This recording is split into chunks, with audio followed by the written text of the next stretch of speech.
Welcome to the Beyond You podcast, where we have real conversations about healing, trusting yourself again, and building the kind of relationships that actually feel good.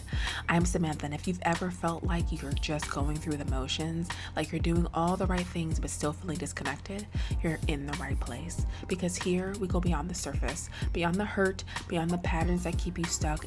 So take a deep breath, get comfortable, and let's get into it. How many times have we been having difficulty with just setting standards? A lot of times we're labeled as selfish for protecting our peace, and how many times have you questioned your own sanity because people acted like your boundaries were personal attacks against them? So today we're talking about something that's going to shift everything. Why setting boundaries doesn't make you crazy, mean, or difficult. It makes you awake. It makes you aware. And most importantly, it makes you someone who finally understands that choosing yourself isn't betrayal, but it's survival. And I'm Samantha. This is Beyond You podcast. Today we're exploring why the world taught you that having limits was wrong and how reclaiming your right to boundaries is actually the most loving thing that you can do. And if you have been following me, you know that I love me some boundaries. So let me tell you about the moment I realized I'd been apologizing for my own boundaries my entire life. I remember I had a friend who had a pattern of calling me just late at night to vent for hours about the same problems over and over without ever taking any advice or making changes. I know you know people like this. This particular night, it was past 11 p.m. I was exhausted from just a long day period, and I just didn't have the capacity to have anyone's emotional dumping ground at that hour. Like a lot of us probably don't. Well, I'm a morning person, so I don't know about you. But so I said something I'd never said before during that time. Like, I care about you, but I'm just not available to talk about this right now. And I need some space to recharge, and it's really late. And it's interesting because there was a silence on the other end of the phone, which was deafening, right? And then came the response that made my stomach drop. Like, wow, Samantha, I can't believe how selfish you've become. Or I never thought you'd be the type of person to turn your back on a friend when they needed you. And in that moment, something in me wanted to backtrack. I even still sometimes do this to this day, right? Just wanting to backtrack what I'm talking about or saying. And something in me wanted me to say, just no, you're right. I'm sorry. Of course I can talk. I didn't mean it. Because that's what I've been conditioned to do my entire life. Apologize for having limits, shrink my needs to make room for everyone else's expectations. And it's exhausting. But something else in me, something deeper and truer said, no, this is not selfish, this is necessary. And that phone call was the beginning of me understanding that I had spent decades of my life believing that other people's comfort was more important than my own well-being. I had been taught that being a good friend meant being endlessly available, infinitely just patient, constantly accommodating. I thought love meant saying yes to everything, even when my whole body was screaming no. What I didn't understand then was that boundaries aren't walls you build to keep people out, but they're the foundation you build to keep yourself just whole. And when you spent your whole life giving pieces of yourself away, choosing to finally keep some pieces for yourself just feels revolutionary. And we don't realize just the culture programming we have when it comes to boundaries. So let's talk about how we got here, okay? Because the resistance to your boundaries didn't develop in just like some vacuum. You were a lot of times systematically taught that having limits was wrong, right? As we become like the good girl, which we talked about in another video, as women were socialized from day one to be accommodating, right? We're told we're good girls when we share our toys, when we don't make a fuss, when we put everyone else's needs before our own. We learn that our worth comes from how much we can give, how much we can tolerate, and how much we ask for in return. And we don't even talk about for women of color, this programming goes even deeper. You know, we carry the additional weight of being told we can't afford to have boundaries because we're already seen as difficult or angry or too much. We're taught that we have to be twice as accommodating to be half as accepted, and you've heard those things, we do twice as good as the other person. And I just think about how, just even with my family or grandmothers who taught that being strong meant never saying no or never complaining, never asking for help. She'd say things like, we don't have the luxury of being difficult. We have to be grateful for what we get. Like, we've heard people say these things. But I understood the survival wisdom in that advice. I truly do. In like previous generations' world, boundaries could literally cost you your job, your safety, and your life. But what served our just people in our past as protection has become our prison. We're still operating like we don't have the right to say no, like we don't deserve to protect our energy, like having needs makes us ungrateful or demanding. And the workplace teaches us that boundaries are unprofessional, that saying no to extra work means you're not a team player, right? That leaving at closing time means we're not committed. Like, there's all these different things that makes us kind of push our boundaries. And a lot of times we are internalizing these messages that our value comes from our availability, not our actual contributions. In relationships, we're taught that boundaries are unloving, that if we really cared about someone, we'd be available whenever they need us, that setting limits means we don't trust them or we're being controlling. We learn to see boundaries as barriers to connection instead of what they actually are, the foundation that makes real connection possible. And then we wonder why we're exhausted, resentful, or burnt out. We wonder why we feel like we're drowning in everyone else's needs while our own go unmet. We wonder why we attract people who take and take and take without ever giving back. And remember, that is selfish. When people are constantly taking from you, that is selfish, right? So the truth is, you're not crazy for wanting boundaries. Understand that you are allowing yourself to be awake. You're finally seeing through the programming that taught you that your limits don't matter. And so I really want to go deep. I know we talk a lot about this, but what boundaries actually are. Because let's get clear about what boundaries actually are, because I think there's a lot of confusion about this. Because boundaries, let you know what they're not. They're not punishment for other people. They're not ways to control someone else's behavior. They're not walls that keep everyone out. And signs that you don't trust someone. Understand they're not ultimatums or demands, things you set in anger to hurt someone, right? But boundaries they're limits you set to protect your energy, your time, and your well-being. They're guidelines for how you allow people to treat you. They are ways you communicate your needs and your values. They are self-care practices disguised as relationship tools. The difference between being helpful and being used, love letters to your future self. Think of boundaries like the fence around your garden, right? This fence isn't there because you hate your neighbors. It's there because you love your garden. You want to protect what you're growing. You want to decide who gets access to your beautiful space. You want to keep out the things that would damage what you're cultivating. Understand that your life is your garden, okay? Your energy is your garden. Your peace is your garden. That's you're protecting that peace, right?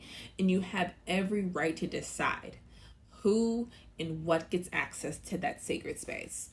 When someone tells you that your fence is mean or selfish, they're essentially saying, how dare you protect what's yours? And I wanted to be able to put it in this way because I think visual examples really help. That's why I use visuals with all of my sessions and different things that I'm putting out there.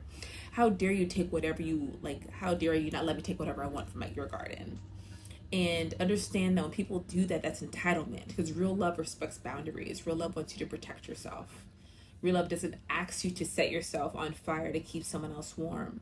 And I had a client tell me, I tried to set my boundary with my friend about not calling me after 10 p.m. because I need wind down time. So I know this happens to a lot of you guys. And she said I was being ridiculous and controlling. And I said, a friend who respects you would say, of course, I want you to get good sleep. Thanks for letting me know. Right? So the fact that she's making your self-care about her tells you everything you need to know. And I want to be able to even go tap even deeper into that. And let's talk about what happens when you start setting your boundaries. Because a lot of times you start setting your boundaries and then we're wondering why all these things are happening. Because I need you to prepare for that pushback when you set these boundaries. And I tell everybody this in each thing that I put out there. when you've been the person who's always said yes, who's always available, who never has limits, people get used to that version of you. They build their expectations around your lack of boundaries. So when you start protecting your energy, it feels threatening to them. Not because you're doing anything wrong, but because you're disrupting a dynamic that was serving them. This is when the guilt trip starts, right? Comments like, "You've changed. You used to be so much more giving. I don't know who you are anymore. You're being selfish." And what happened to putting family first? You'll see a lot of these different comments. And even comments like, even more guilt trip, like, "I thought I could count on you." And this is when the gaslighting begins. Okay, you're overreacting. It's not that serious. You're being too sensitive. You're making a big deal out of nothing. I was just asking for a small favor. Understand, here's what I need you to understand. The people who benefit from your lack of boundaries will be the most resistant to you setting them. They're not upset because you're being unreasonable. Understand that they're upset because you're no longer being convenient. And the guilt you feel, understand that's not your conscience telling you you're wrong. That is a conditioning that we all have been conditioned under some form or another. So that's years of programming that people's comfort is more important than your well-being. And I remember having a client as well who told me about the first time she set a boundary with her family around hosting Christmas dinner. She'd been the default host for years, even when she was struggling financially and emotionally.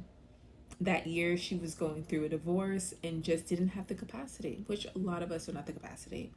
When she told her family she couldn't host, the guilt was overwhelming. She felt like she was abandoning her family, like she was being a bad daughter, like she was selfish for prioritizing her mental health. But you know what happened? Christmas still happened. Christmas still is going to be there, regardless if someone is disappointed. I think we're so used to managing other people's emotions that we don't allow ourselves to stand just firm in what we want. And she got to heal without the added stress of performing, which is why when she was struggling. That boundary did not destroy her family. It saved her sanity. And from a woman of color listening, I want you to acknowledge that this guilt can hit different. Because we carry the additional weight of community expectations, of being seen as the backbone of our families, of feeling responsible for everyone being, just holding everything together. Setting boundaries can feel like we're betraying not just individuals, but our entire culture of just the care and communalism that we just kind of cultivated. So with so many in general, we can't pour from an empty cup. You can't take care of everyone else if you're not taking care of yourself. And community is stronger when everyone in it is whole, not when one person is sacrificing themselves to hold everyone else up. And understand the guilt will pass. Like, emotions are like waves, they will pass. The people who truly love you will adjust, and the ones who don't, or not willing to move or budge, well, that tells you something important about what they're really getting from the relationship. So I want to go into and how boundaries transform your relationships. Because here's something beautiful that happens when you start setting boundaries consistently. Your relationships get better. Not all of them, because some will end. I like to tell people that. But that's all information. But the ones that survive, they become deeper, more authentic, and reciprocal. Understand, when you set boundaries, you're essentially saying to people, I value myself enough to protect my energy, and I trust you enough to communicate my needs clearly. You're giving people the opportunity to show you who they are and how they feel about your well-being. The people who respect your boundaries are showing you that they love you. Not just what you do for them, they're demonstrating that they value your presence, not just your availability. They're proving that they want you in their life as a whole person, not as a service provider. And I had a friend who, when I started setting boundaries around my time and energy, one of them was very clear, was really surprised that, thank you for being so clear about what you needed. right? I never want to overstep, and I appreciate you helping me just be a better friend to you. And that response told me everything I needed to know about her character and our friendship. But I also had relationships that didn't survive my boundaries. Friends who disappeared when I stopped being their free therapist. Family members who got angry when I stopped dropping everything to fix their crisis. Romantic partners who lost interest when I stopped being endlessly accommodating. And you know what? Good. Those relationships were based on just my depletion, not just overall the connection, right? And they were extractive, just extracting and draining, and they're not reciprocal. They were using my lack of boundaries to take what they needed without giving back what I'm worthy of and deserve. So setting boundaries doesn't push good people away. It reveals who the good people are. It filters out the users, the takers, the people who are only there for what you could do for them. And it creates space for people who value you as not only a human being, but just as a human being in general, just not as a resource. Your boundaries become just a love language. They say, I respect myself enough to protect my energy, and I trust you enough to honor that protection. Understand they become an invitation for people to love you better, more consciously, more reciprocal. And here's what's really beautiful about this, is that when you model healthy boundaries, you give other people permission to set their own. You becoming living proof that it's possible to be loving and boundaried, caring and self-protective, generous and discerning. Okay, and so I want to be able to give you some practical boundary setting, because I know it can be challenging when first starting out. Like, we just can't, I know, especially this former people, we just always say no to everything, right? And so know that I want you to start with your internal boundaries first. Okay, before you can communicate a boundary to someone else, you need to be clear about it for yourself. So I want you to let me know in the comments, what are you no longer willing to accept? What do you need to protect your well-being? And I talk all this every week in my newsletter, so make sure to, my newsletter, to get those emails in your inbox every week, put in the description. I want you to think about like what leaves you depleted. Boundaries work best when they're specific and ambiguous, okay? So instead of I need more space or need some space, try I won't be available for phone calls after 9 p.m. Instead of you're being too much, try I need to step away from this conversation right now. You don't need to justify your boundaries. You don't owe anyone an explanation for protecting yourself. No is a complete sentence, but you can also say things like, I'm not available for that, or I'm not available for this Saturday, or by next Saturday. It doesn't require a dissertation on why, okay? So prepare for your testing, right? Because we're going to test you. And we'll test your boundaries to see if you're serious, right? To see if you're going to backtrack or do the guilt trip or negotiate. Consistency is what teaches people that your boundaries are real. Okay, so have your consequences ready. A boundary without consequence, understand it's just a suggestion. If someone repeatedly violates your boundaries, you need to be prepared to limit their access to you. So here are some scripts to get you started. And how I'll put some other scripts below because I have something that could help with that as well. I won't be checking emails after sex, something to say like that. For emotional boundaries, it could something like, I'm not available to discuss this topic right now, right? For physical boundaries, it could be, I'm not comfortable with that kind of physical affection, right? Or I'm not comfortable with kissing right now. For energy boundaries, I care about you and I don't have the capacity to support you through this right now, right? Let's try at 8. Or next week or tomorrow or whatever that is. For communication boundaries, could say something like, I need to advance notice for plans, not last minute reservations. Remember, boundaries are not about being mean. They're about being clear. They're not about punishing others. Remember, you're protecting yourself. So understand they're not about that control. It's understanding that they're about you having your choice. So beautiful souls, I need you to hear this. You are not crazy for having limits. You are not selfish for protecting your energy. You are not difficult for knowing what you will and won't accept. I need you to be clear what that is. You're just finally choosing you, and that choice is a long overdue. It's been too long. Okay? Your boundaries are not up for negotiation. Your well-being is not a group decision. Your peace is not a luxury you have to earn. It's a necessity you have the right to protect. And I want you to protect that. The people who truly love you will respect your boundaries. The ones who don't, they're showing you that they love what you do for them more than they love who you are. And that doesn't have to be a sad thing. I think it's just honoring where people are. Before I go, I want you to ask yourself, what boundary have I been afraid to set? What limit do I need to protect my peace? And what would change if I finally choose myself as much as I chose everyone else? If this episode gave you the courage to start setting boundaries, share with someone who needs to choose themselves too. And understand that if you've been losing yourself, I do have my Miss Me Journal out. I'll put the link over here so you can be able to see that, because you're not crazy for setting boundaries. You're just finally awake. I see you, I support your limits, and I'll talk to you next week. Make sure to follow and like so I know that you like videos like this, and to share it with someone who needs it. Talk to you then. Have a great week.